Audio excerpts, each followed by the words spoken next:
சந்தோஷமா இருப்பீங்கன்னு நான் விசுவாசிக்கிறேன். இங்க ஒரு வார்த்தை சொல்லியிருக்குது. ஓசியா 13ஆம் அதிகாரத்தின் 5ஆம் வசனத்துல, நான் உன்னை மகா வறட்சியான தேசமாகிய வனாந்தரத்திலே அறிந்து கொண்டேன். அப்படின்னா என்னன்னா, நம்ம வாழ்க்கையில செழிப்புல இருக்கும்போது கர்த்தர் நம்மளை தெரிந்து கொள்றது இல்லை. வறட்சியில ஒன்றுமே இல்லாம இருக்கும்போது வனாந்தரத்துல ஆண்டவர் நம்மளை அறிந்து கொண்டாராம். அறிந்து கொண்டாருன்னா என்ன? தெரிந்து கொள்றது வேற, அறிந்து கொள்றது வேற. அதாவது நீ யாருன்னு, அதாவது ஒரு கணவன் மனைவியை பார்த்து சொல்லணும், நான் உன்னை அறிந்து கொண்டேன்னு சொல்லலாம். அப்பனா அந்த உறவை நீங்க புரிந்து கொள்ளுங்களேன். இங்க அறிந்து கொண்டாராம். எங்க அறிந்து கொண்டார்? நம்மளை ஆண்டவர் எங்க அறிந்து கொண்டாரா?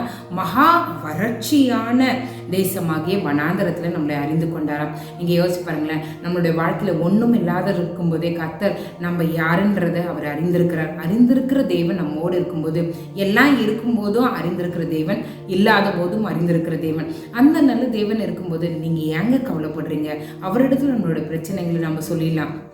இன்றைக்கு ஆண்டவரை பார்த்து சொல்லுங்க, ஆண்டவரே என்னுடைய வாழ்க்கை மகா வறட்சியான வனாந்தரம் மாதிரி தான் இருக்கு, வறட்சியான வாழ்க்கையை போல தான் இருக்கு.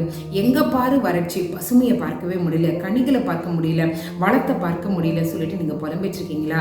இன்றைக்கு கர்த்தர் சொல்றாரு, நீ வறட்சியில இருக்கும்போது கூட நான் உன்னை அறிந்திருக்கிறேன், நீ பசுமையில இருக்கும்போது கூட நான் அறிந்திருக்கிறேன். அந்த அறிந்து கொண்ட தேவனுடைய கரத்தை பிடிச்சுக்கோங்களேன். நம்ம வாழ்க்கை பசுமையாய் மாறும், வறட்சி பசுமையாய் மாறும், வனாந்தரம் செழிப்புள்ள நிலமாய் மாறும். இன்றைக்கு அவரிடத்துல நம்மளுடைய வாழ்க்கையை ஒப்பு கொடுக்கலாமா?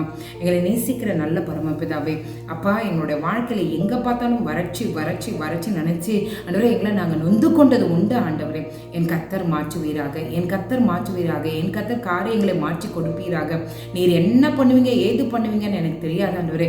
நீர் எங்களுடைய வாழ்க்கையில் ஆண்டவரே நீர் செழிப்பை காண விரும்புகிறீர் ஆண்டவரே. நீர் எங்களை அறிந்து கொண்ட தேவன் ஆண்டவரே. நீர் செழிப்பை மாற்ற விரும்பும் போது நாங்கள் எங்களை விட்டு கொடுக்க கிருபை செய்யுங்க ஆண்டவரே. வறட்சியை பார்த்து மட்டுமே பேசுகிறவர்களாய் இல்லாதபடிக்கு ஆண்டவரே நீர் எங்களுக்கு கொடுக்க போகிற ஆண்டவரே அந்த செழிப்பை பார்த்து பேசுகிறவர்களாய் நீர் எங்களை மாற்ற வேண்டுமா ஜெபிக்கிறோம் ஆண்டவரே. எங்களை அறிந்து கொண்ட தேவனே உமக்கு நன்றி. உங்களை போல ஆண்டவரே பெஸ்ட்டாக எங்களை புரிந்து கொள்கிற தேவன் இந்த உலகத்தில் வேற யாருமே இல்லை ஆண்டவரே. நீரே எங்களை புரிந்து கொண்டதுக்காய், எங்களை அறிந்து கொண்டதுக்காய் உமக்கு நன்றி. நீரே எங்களை பொறுப்படுத்தி நடத்துங்க, காத்துக்கொள்ளும் வழி நடத்தும். இயேசுவின் மூலம் ஜெபங்களும் நல்ல பரமபிதாவே. ஆமேன், ஆமேன், ஆமேன். God bless you.